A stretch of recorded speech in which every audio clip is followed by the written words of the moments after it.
This is Hops and Spirits Bar Conversations. Come for the craft beer, bourbon, whiskey, and great drinks. Stay for the conversations. Here's your host, Jonathan Green. We've got another great episode for you this week. We're joined by Rachel Lawson, alcoholic beverage attorney, to talk about the Treasury's report and its impact on the alcohol world, because there's a lot of different recommendations in there, and we'll see if any of it comes true. And our conversation this week is with Tim Montana, singer, songwriter, country artist, rocker, you name it. He's an awesome dude with some great music, and it's a fun chat with him. I hope you enjoy it. Remember to check out hopspirits.com for a lot of fun things and a whole lot of new videos coming out for our Cocktail 30 and our Give It a Try highlights as well. Enjoy the show. It's almost time. Where did I put those? Here they are. It's time for tasting notes. Joining us here for a tasting notes is we're going to go a little different than normal, but we're still in the alcohol world. We have Rachel Lawson, alcoholic beverage attorney. Rachel, welcome in. Thank you so much for having me. Well, I'm glad that you're able to talk, because we talk a lot about beer, bourbon, whiskey, cocktails, things like that, all things alcohol here on Tasting Notes. One thing that I think people might forget, though, from time to time is how complicated of an industry this is. And that's what you're here to hopefully shed a little light on, because the TT or the Treasury's report, kind of looking at all these industry factors, was just released recently. And I figure, why don't we start there and go with what was your biggest takeaway from that report that might have some real impact on the everyday consumer?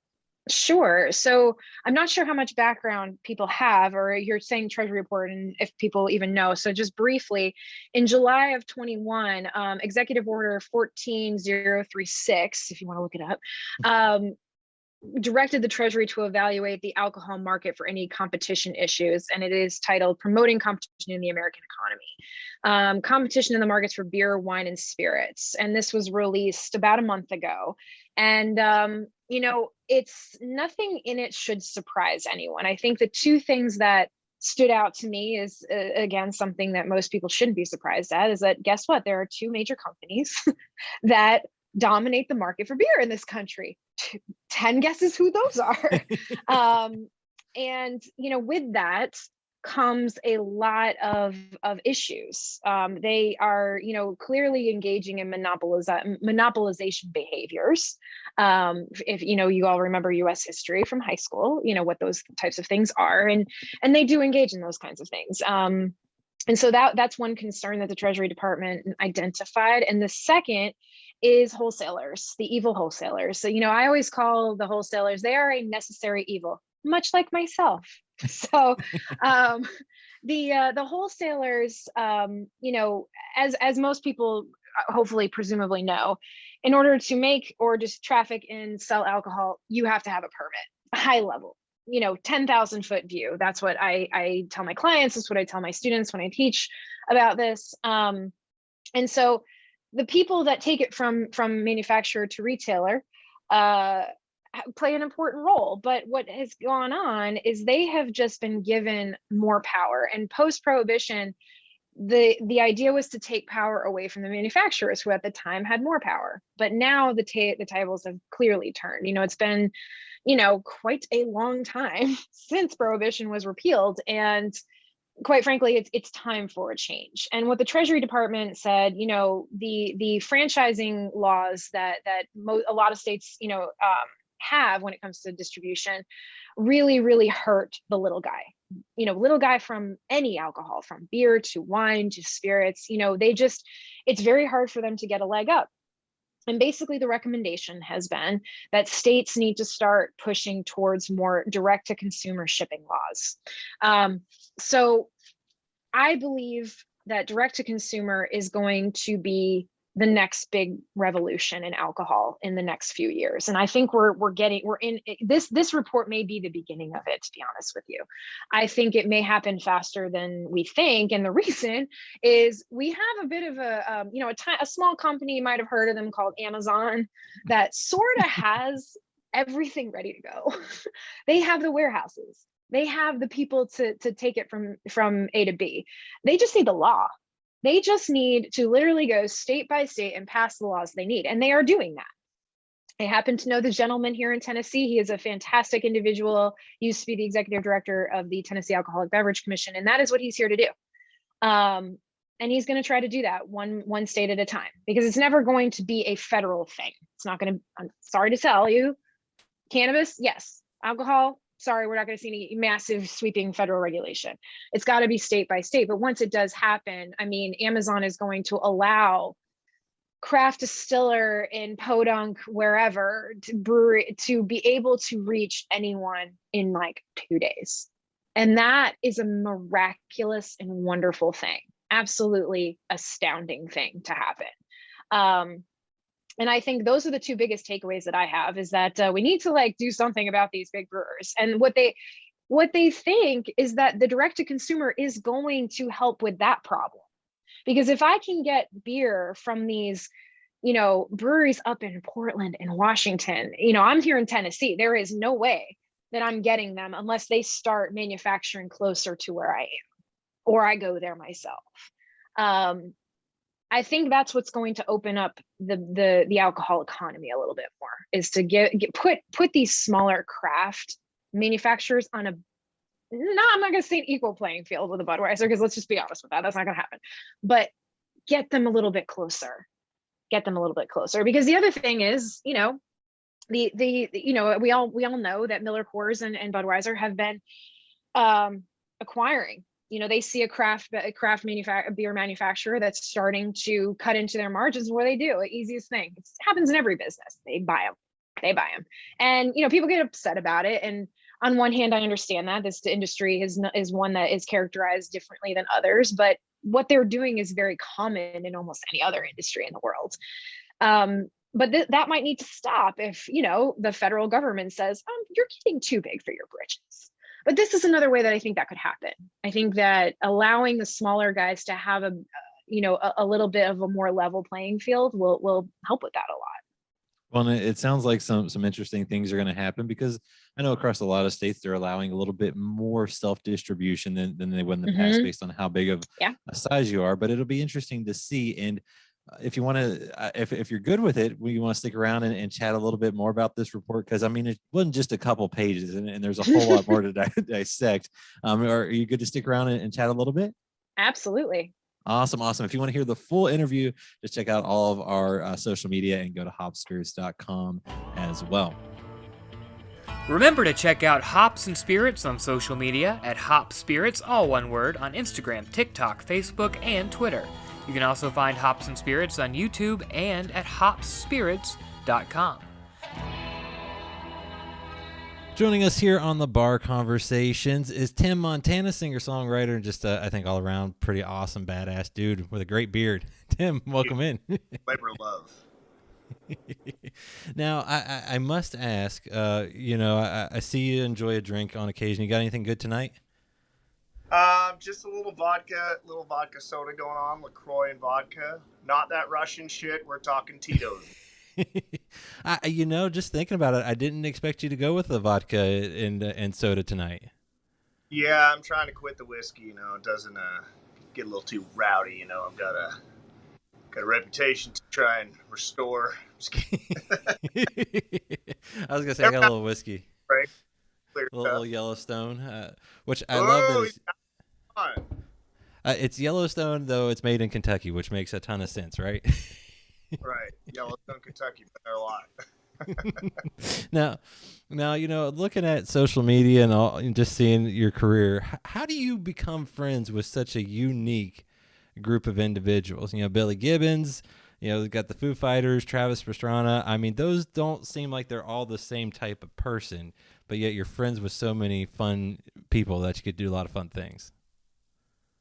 Yeah, I think they all have a common thread of kind of wild men, Renaissance men that, kind of walk the boundaries of genres and lifestyles. And, Billy does cars and barbecue and rock and roll, and Dave Grohl does barbecue and rock and roll and movies. And it's just kind of, I don't know, all of us are very like personality wise, even though on paper or camera we don't seem to say it, but we're all have a lot in common. So, well, and I was going to say, finding fellow madmen. So Well, and the Travis definitely fits that mold, and Right. the Nitro Circus crew there too. Was it the beard that got you with Billy? Is that kind of how that friendship started? Just an admiration of great beards? Yeah, that was 2013, and we met over a song called "This Beard Came Here to Party." I had a verse and chorus. Somehow, my friend Paula got it to another friend that got it to Billy. That all of a sudden he came to Nashville. We finished writing it together. We recorded it. And then the Boston Red Sox picked it up. They were growing their beards for the World Series. They won the World Series, and next thing I know, we're on the cover of USA Today. And that happened. I'm not shitting you. It had to happen in like less than a month from the time the song was written to the time that it that it all happened. So. And that was what, just kind of like you said, just pure luck. I don't want to call it luck, but just, right person to the right person, and next thing you know, things take off. Basically, I mean, it was just, I didn't believe, I'm like, no way is my hero going to walk in here today. And it wasn't, I was very independent, had very little money to spend, and I happened to have a studio rented with my live band because they couldn't even afford studio musicians. So it was my touring band. And we had a 2-day window in Platinum Lad Studios, and Billy's tour lined up with it. And he came in, and magic happened. And next thing I know, I just wrapped, I think, somewhere around my 50th date was Easy Top that we've opened for those guys. So now we got a hot sauce company with barbecue, salsa. We just are frequent collaborators, and he's one of my best friends and my hero. That is awesome. And I was going to say, looking at that beard, for those that are watching, how much work goes into that? Because this is about as far as I can get it to go without it just looking awful. But you seem to be rocking pretty well there. Well, the deal with beards is there's no work that goes into it. You don't have to wake up and shave because, but with the whole pandemic mask thing is when shit got weird. Because if I wear a mask, there's a line on my face or on my beard. I shit you not for like a week. So I had to go out and find these special bandana masks that actually had the ear loops. And flight attendants for the first half of the pandemic were like, that won't work. So then I put a mask over it. But I had a double mask, and that was kind of annoying. But that was the only beard drama I've had in my 10 years of growing a beard. My tenure. Ooh, I like the play on words there. I mean, did you ever? I mean, so this is, I don't want to say recent, but 10 years. So before that, was it just clean shaven, or was it kind of my length, or what was it? But I had the chin strap beard, the little pencil line going for a while. And there are photos out there. I think when we did the Late Show with David Letterman around 2008, people were like, huh? And I had the chin strap beard and 10-gallon cowboy hat. So, yeah, so I started there, and then I don't have much of a chin. So I grew the beard out. Loved it. Then one day I shaved it, and I freaked out when I shaved it. And my wife's like, no. I messed with her like 2 days ago. I'm like, I'm thinking of shaving my beard. And she's like, don't do it. I don't want to hear you bitch. I was going to say, if she's for the beard, you leave the beard. I mean, that just seems wise. Happy wife, happy life. I've learned that in my decade of marriage. Yeah, your tenure. Exactly. Yeah, exactly. Now, I was going to say, speaking of that, you share a lot of your life on social media, and including your kids. What's it like being a dad and having fun? Yeah, I've got 4 little nuggets. Well, little. One just turned 14. I have 3 that have birthdays in the last 10 days or 12 days of February.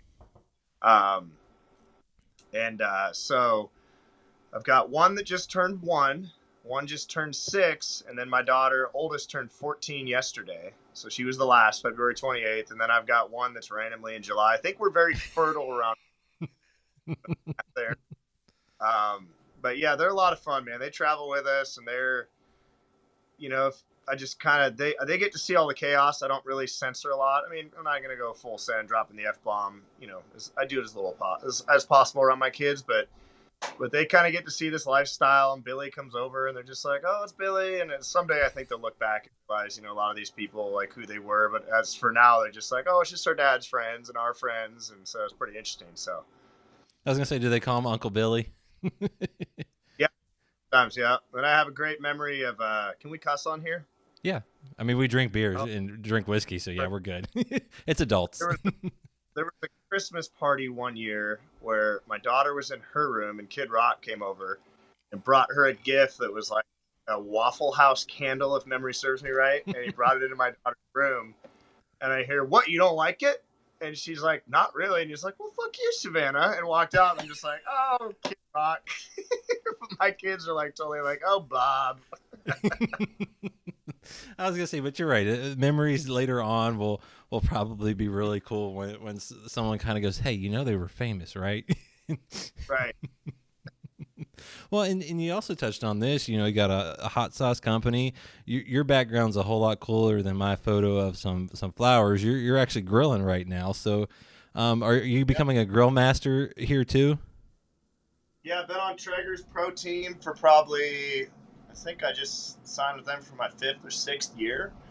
So when they first started taking on, I didn't even know what influencer was or ambassador. You know, a lot of companies prefer the word ambassador because they don't want to act like whatever reason. But they brought me on, and I didn't know what that world was, and I just started making cooking videos. And I grew up hunting and wasn't a giant cook when I was a kid. My mom did all the cooking, but I was very fascinated with meat and the preparation of meat. When I moved to the South, I realized that these people take it real fucking serious. My neighbors were arguing and fighting about it, and they had their little slow smokers, and I was like, I want in on this shit.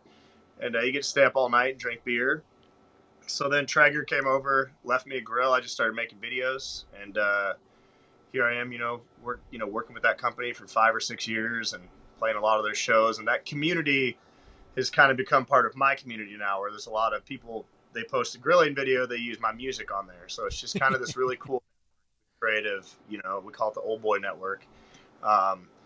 We just cook and everybody shares each other's stuff. And there's guys on there that are surfers and skiers, and and I was one of the first musicians they had. So it's a cool little family to be in. Well, and then you mentioned you got hot sauce too. I mean, is there anything you don't have going on, or are you just a straight foodie? I've got a cigar line in Montana, Vigilante Cigar by Big Sky Cigars. Got my brand there on there. We do cigars too, but it all has to make sense and point back. And I've always been a fan. I think a lot of artists and influential people leave a lot of stuff, that they didn't do. And I look at guys like Jimmy Buffett, and I'm not even the biggest Buffett fan. I am a Buffett fan, let me preface with that, but I'm not like a diehard. But I'm more interested in this cheeseburger in paradise and his Margaritaville and his blenders. And I'm like, man, that is genius to start a lifestyle brand. And his bringing the beach to, the Midwest was, and I'm friends with Mac McAnally. I've got to hang out with a bunch of the Coral Reefers. Haven't hung out with Jimmy yet, but hung out with pretty much everyone in his band. And they're like, yeah, he just started this lifestyle brand, and it's just cool to see how he's navigated that. And I think he's one of the musicians worth over $1 billion now, because he just, captured that and is like, this is my brand, this is what I do, and I'm going to go get it, and it's pretty cool. So I respect that businessman, entrepreneurs, if you will. Exactly. Well, and when it makes sense, it makes sense. And when it's true to you, that's even better. I feel like it's still got to be true to you and just who you are. Yeah, I'm not going to go pimping a weight loss code or a tooth whitening code. If it's outdoors, hell raising, if it goes fast, if it tastes good, if it's wild and outlandish, then I'm interested. Well, and then, in addition to all these things that you do, you're also a musician, pretty good one, I would say. I enjoy a lot of your songs. How would you describe your style? Because, I mean, country, rock and roll, southern rock, what, or you just... I like to use this phrase, kind of throw a bunch of things in a blender and it just comes out a great sound. Yeah, I mean, a lot of people, I think that's where, music grows, struggle to figure me out, but I've always kind of stayed on this, walking that line, country and rock. And I remember some of my first musical influences were like Guns N' Roses and Charlie Daniels, and I always wanted to mix those worlds. And I go see a lot of country music shows, and I'm very bored because the artist isn't moving away from the mic. And I'm like, man, I want visuals. I want full send. I want you to take that stage and just fucking tear it up, like Nirvana did back in the day. And so that's what I try to do at my live show. And people are like, oh, well, he's rock and roll. And I'm like, well, I grew up without power in rural Montana. And sure, I'm very rock and roll, but I came from about as country as a setting as you could. But I'm definitely influenced by the Northwest. I don't really know how to describe the genre exactly. But, country rock is probably the closest to it, but maybe full send country rock. I like it. Wordsmith as well. Send. Well, and I also love it, too, because you grew up in Montana, but your last name is actually still Montana, correct? Yeah, yeah. People are like, that's a made up name. I'm like, really? Ask my daughter Savannah. She hates it. So, like, I don't have a first name. I'm only Savannah, Montana. Well, I mean, but how did where you grew up and so forth, rural Montana? How did that influence you or impact you with kind of your career? I think the ruggedness of how I grew up and the work hard or die type stuff, just kind of designed me for the music business, because there's a lot of ups and downs, man. Just constantly, like, with just putting music out, and if this song sticks, and then people telling you your art sucks, and then going back to the drawing board, and it's not. If you're sensitive, don't get in this business whatsoever. I don't care. Like, go find something else to do. So growing up in Montana and growing up completely off the grid in a trailer house in the coldest part of Montana, they call Little Siberia, experiencing what 50 below and 60 below zero feels like, and still having to do your chores and go plug in your trucks to a solar panel because you don't have electricity to get it to start, and that kind of shit, it's just like, it was tough, man. And we were poor. I didn't know I was poor until I grew up, and I was like, oh shit, we were really poor. But yeah, so I think that just kind of designed me for the never quit type thing, because I've always just kind of had that ingrained in me. So they ain't getting rid of me. Yet, Jonathan. Well, and I don't want them to get rid of you either, because I enjoy your music, and it's fun to chat with you too, because like I said, it's one of those things where I've enjoyed your music for a while, and I was like, hey, let me see if I can get Tim on. So, yeah.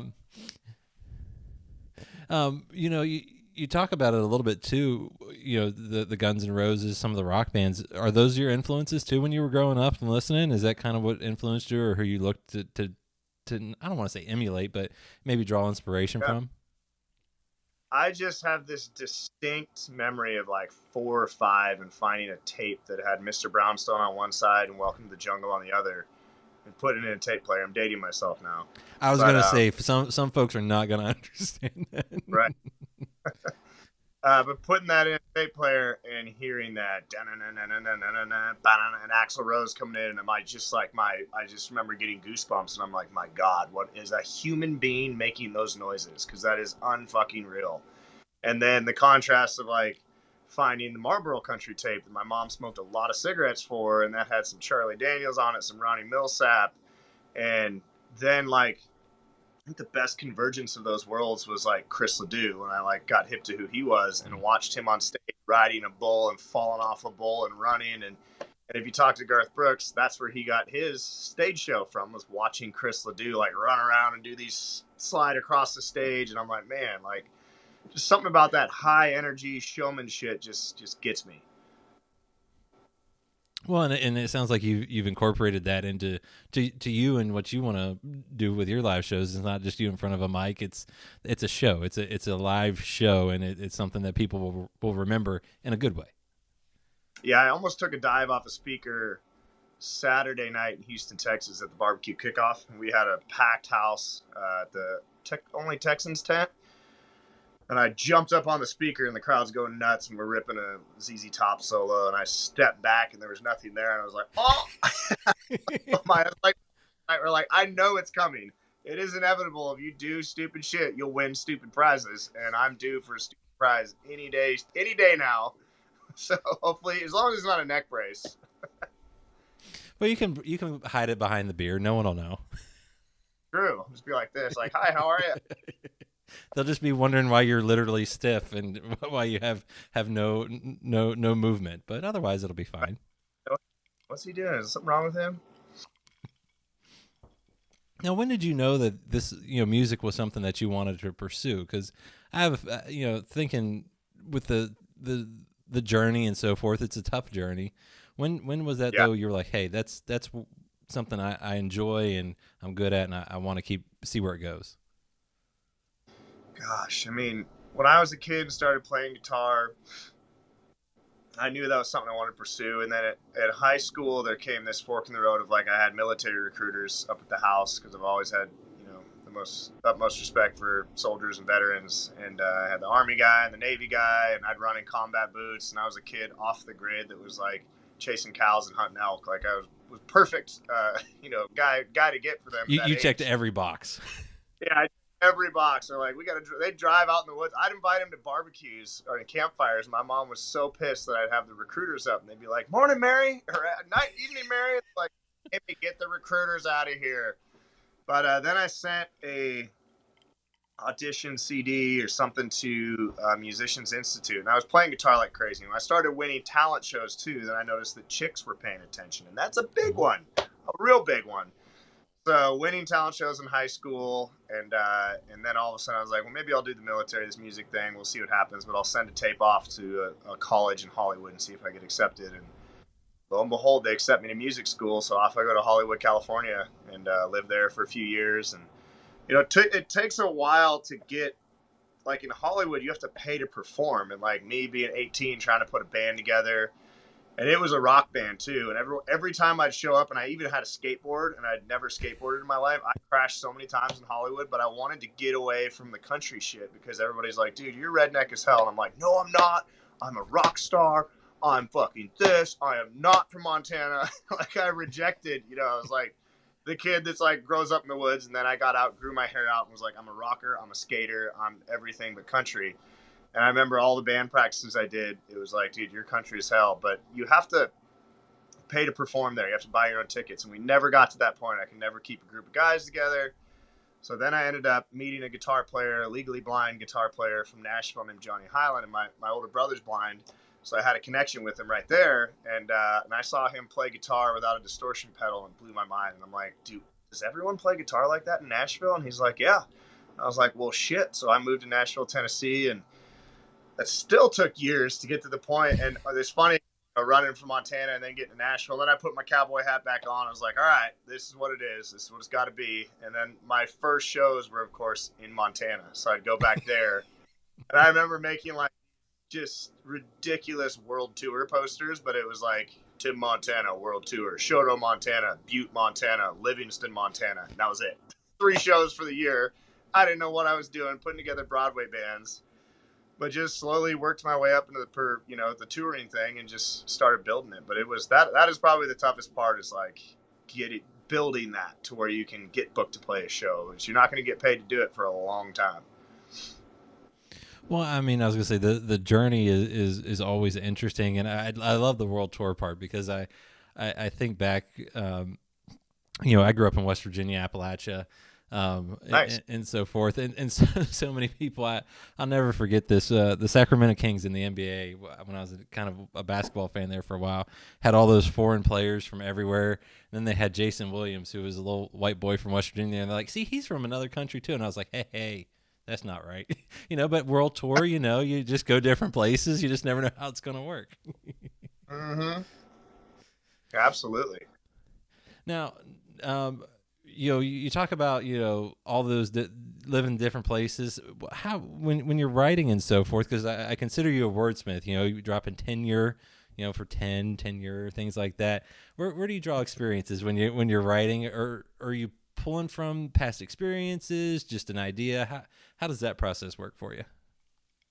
Yeah, I think so. I pull from a lot of, I think I've seen a lot of life, and, had difficulties growing up with, my dad died when I was a kid, and then I had an abusive stepdad. So I've lived a lot of lives before I even became an adult. I was kind of passed around there and lost for a while, so like, I always tell people, beautiful, like from bad experiences, from like violence and shit, comes places like Yellowstone that are beautiful. And it's like, but that place was forged in great, lava and all that stuff. And I like use that as kind of a metaphor of like, yeah, I've seen some shitty shit, but hopefully it turns into something beautiful. And maybe that's via song. It definitely isn't this beard. I got to get it a little longer first. But yeah, I think just life experience, and then, getting your ass kicked in the room, getting with writers that, I remember Costas is a prolific songwriter. He's from Montana, but he was born in Greece, and he wrote, some of Dwight Yoakam's biggest hits, Patti LaBelle's biggest hits. I mean, he's like the king of Nashville for years, and Grammy nominated and all that. He just got in the Songwriter Hall of Fame. And I met him through Montana, through my mom's antique store, because he's an antique collector. And I was like, I want to write. And talk about a wordsmith. This guy grew up in Greece and then came to Montana. So it's almost like his thoughts are backwards, and they're so like, you have to pause, and it's like so thought provoking, I feel like, for someone that's just American, because like I just grew up speaking English. This guy grew up learning 2 languages, and I feel like he got the upper hand on that by, there's a bunch of Greek, very prophetic guys that write great stuff, through history. And then you got this guy. But I remember one of my first writes with him, I was like, Costas, I have this idea. And it was a song about moonshine called Mr. Barnwell. And I played it for him. I was so excited. And he goes, brother, I think you should write that one by yourself. And I was like, that was a slap in the face. I built up all this anticipation to just pitch this idea to this great prolific songwriter. And he's like, yep, go ahead and write that one by yourself. And then when we got into a song, he'd get up and walk around the house, and I'd have to follow him with my notebook. And I don't know if he did that intentionally, because I was 22 years old and he wanted to bust my balls and, teach me the art. Probably. And be like, you're not worth follow me around with a piece of paper. And if I allow a word in, I'll allow a word in. But guys like that, just go in the room with guys that'll kick your ass. Always surround yourself with people better than you and try to learn from them. Don't be jealous of anyone. Just try to absorb that. And I've learned that from Navy SEAL buddies of mine that are motivational speakers too. One of my best buddies from Butte, Montana is the guy that killed Bin Laden, and he did 400 missions with SEAL Team 6, and he's just seen so much life as well. But he says that in his thing. He's like, man, when there's a Navy SEAL that was better than me, he's like, I wasn't jealous. He's like, I'd go up and I'd see how they made their coffee, and I'd make my coffee like that. And then I'd just kind of mimic their movements to see how they get through the day and try to figure that out. And then, get in with them, and you're not trying to one up them. You're just trying to be, you admire them and you want to learn something. You want to be a sponge. And I've kind of taken that very seriously. And surround yourself with people that are more talented than you and learn something. Always have your ears open. Yeah, good things happen when you realize you're not always the smartest person in the room, and you can actually, like you said, listen. And speaking of listening, I listened to you just dropped a new single, "Goodbye Me," and so forth. Can you want to talk about how that one came about? Because I feel like timing is pretty good for that one. Yeah, that's got a really interesting story. We were going to go on Fox and Friends last Friday, but then this war broke out, right? Which is crazy. And I understand that we're not putting music on television on a major news network right now because there's more important things to cover.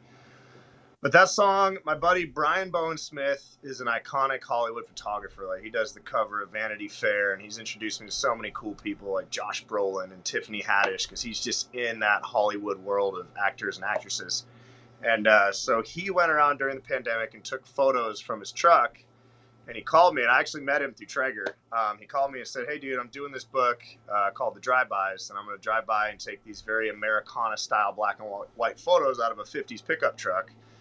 And I'm going to do a hardcover book, and I'm going to sell it, and I'm going to donate all the money back to families that have lost someone with COVID-19. And I'm like, wow, what a worthy cause. So he came over, shot me in the garage. He said, get your guitar. And it was, right in the middle of the pandemic. So we're being very socially distant and all that stuff. And I just started singing this. He pulled out of California, eastbound on a rainy Nashville day. And I started going, and he started filming it. And he's like, dude, he's making this song up right now about me. And he was so excited. And the next day I had a write with Eric Dillon and Brent Cobb. And Brent Cobb's a great writer, so is Eric. They've both had, tremendous success. And I don't like writing on Zoom. I feel like that was the only Zoom write I think I did. Because afterwards I'm like, even though we got a great song, I was like, there's a human connection that is missing that I cannot, pour my guts out on a song over a computer. I just can't do it. It's just not for me. But we were trying to get something, and I said, guys, I was going to finish this one by myself, but for the sake of let's get a song done, I played it for them, and they loved it. So we wrote it via Zoom, and it was going to come out on the Long Shots album, and we held it back. I don't know for what reason, but we only put out, I think, 10 songs, and we held that and I Ain't Ashamed for a later release. So then flash forward to about a month or two ago, I'm on the Aaron Lewis tour, and I'm in El Dorado, Arkansas. It's not Dorado, it's Dorado. And I'm on my way home, and I drive my own coach. I've got a 40-foot Jayco Freightliner back there, and I'm driving the bus, and I pull up at this gas station at 12:30 at night. Meanwhile, this song is pending release, and none of this is connected yet. So it's a long story, but it's good. And one of my musicians in the band goes, man, this place looks pretty rough. The gas station was really beat up. So I don't know if I go in there alone. I'm like, oh, it's fine. And I'm wearing a cowboy hat, all my rings, snakeskin boots. I look like Burt Reynolds in 1970 with a beard. Burt Reynolds meets a freaking leprechaun.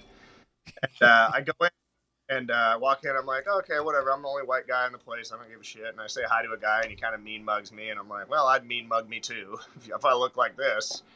And I get a couple beers, and I go up to the counter, and there's like this little girl. She's probably 8 or 9.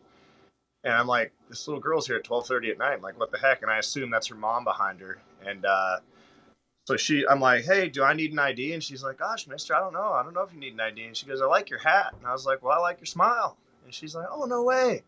And I said, hey, I got something for you. And I have a pink Whisker Bomb guitar pick that matched her shirt. And it's me and Billy's faces on there. And it says Whisker Bomb Hot Sauce. And I hand it to her. And she covers her mouth and jumps up and down with joy. And the lady that was with her starts smiling. And the same guy that just walked by and mean mugged me now, I see out of the corner of my eye, and he's smiling because he saw this exchange that he didn't expect. And all of a sudden he goes, hey, man, tell me about your coach. And I'm like, oh, yeah, man, it's a 2018 Jayco. Love it, blah, blah. It's all customized on the inside. I got bunks and stereos. And next thing I know, I have everyone from that gas station at 12:30 at night coming out to the bus. And they're all laughing, like just blown away, right? So the little girl, before I left, gives me a Post-it note. And she goes, I drew you this picture. I hope it makes you happy. And she drew on it with a Sharpie. It's actually the single cover, if you saw the artwork, the blue Post-it note. So I stick that on my air brake, and I drive on into the night. We go to the campground. Unbeknownst to me, at that almost same hour, my wife was in Nashville going down to Mumbrian to meet some friends. And we have 4 kids. She never goes out. Some friends in Montana were in town for that Bengals-Titans football game. The girls were married to some of the coaching staff of the Bengals. Don't judge me if you're a Titans fan. But anyway, so she goes to get an Uber and looks in this car right on Mumbrian in downtown Nashville, and a girl flies out of the car yelling, white bitch, and like smashing her head, attacks her, and like starts ripping her hair out. And an unprovoked, obviously racially motivated, this person likely was on drugs, but just like beat the shit out of my wife, my mother of 4 kids. So I get that call the next day as I'm driving, and I have this flood of emotion. You know, I'm mad, I'm sad, I'm angry, I'm pissed off at the world.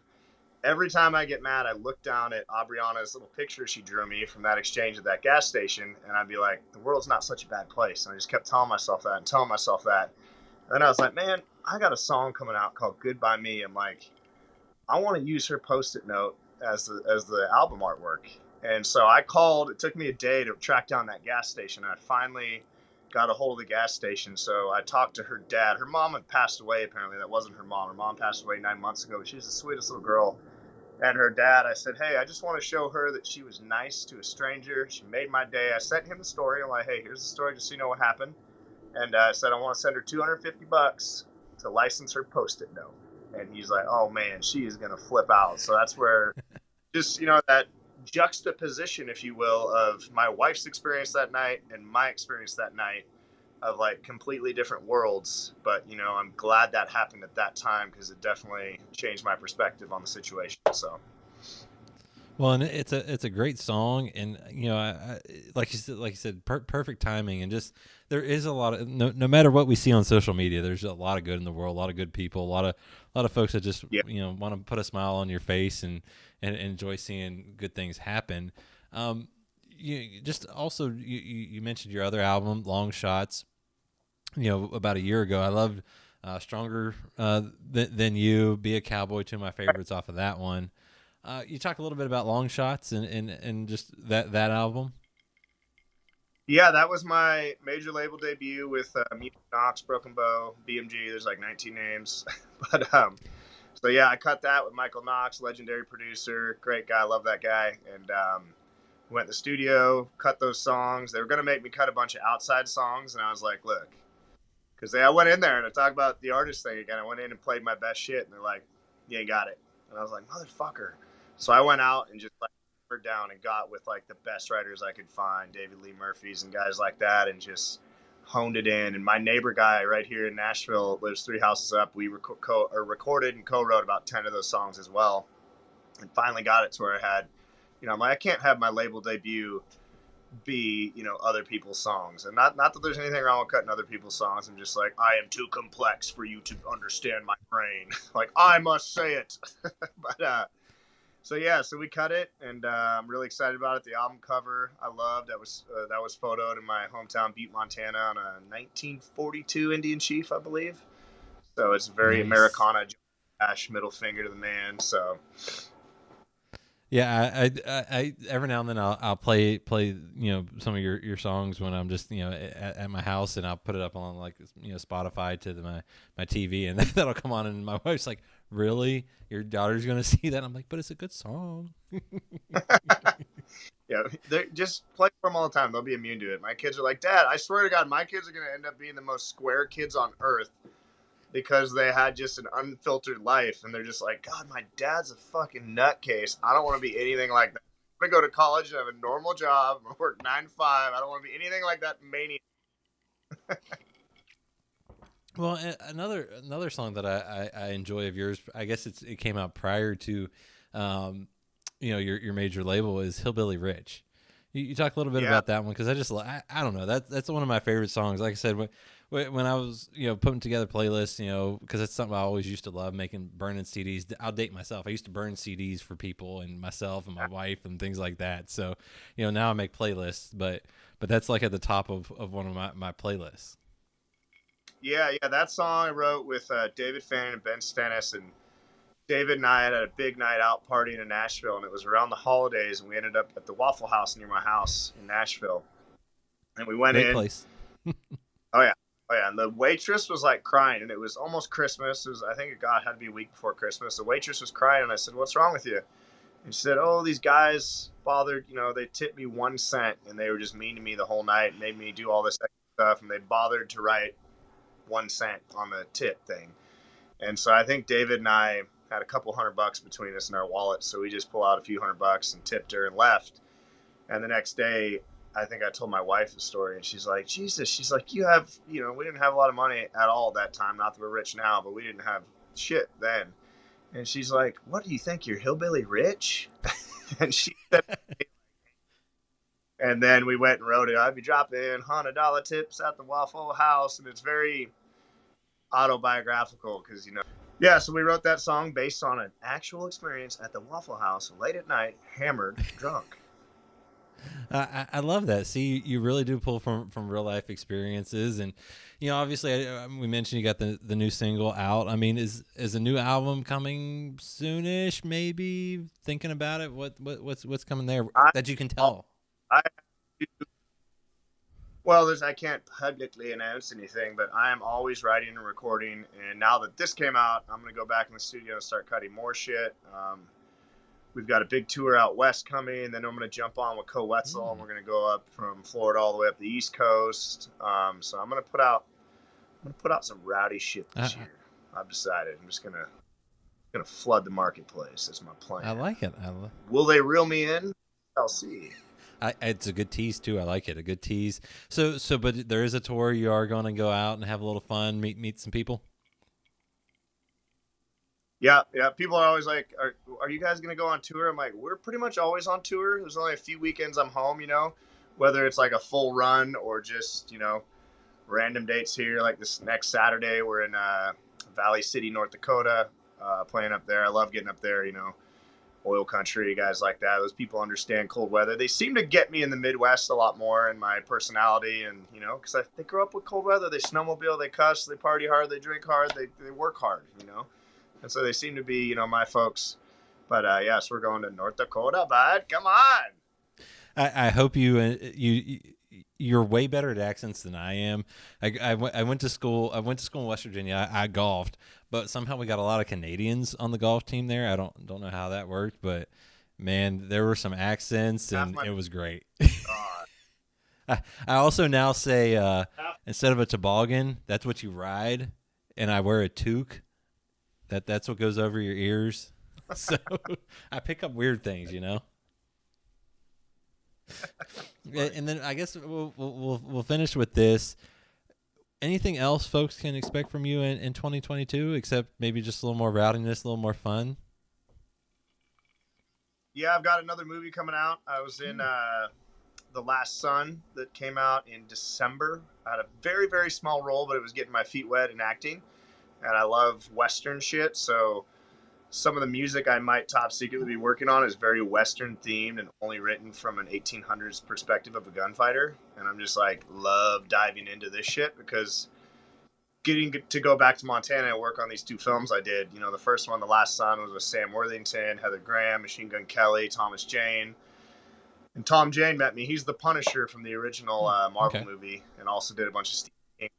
He was in Hung. I mean, he's a tremendous actor. And so then he got me casted for Murder at Yellowstone City, which is pretty rad because I have a giant gunfight scene, and I'm a gang leader that, you'll have to see what happens. But yeah, so Murder at Yellowstone City will be out at some point this year. I've just loved going down this world of Westerns, and it's kind of, I don't want to say change me musically, but I'm definitely going to go pursue a side project of Tim Montana, maybe the Cowboy Diaries. I don't know. Just write some gunslinger shit. I'm like, man, we need more of that. Like, Westerns are so hot right now. Yellowstone kind of blew the door back open for that. And I'm just kind of riding that wave, being the Montana guy that loves, I think I was born in the wrong century anyway, so love getting to do that stuff. But yeah, that's coming. Touring like crazy. I bought Charlie Sheen's tour bus that'll be on the road.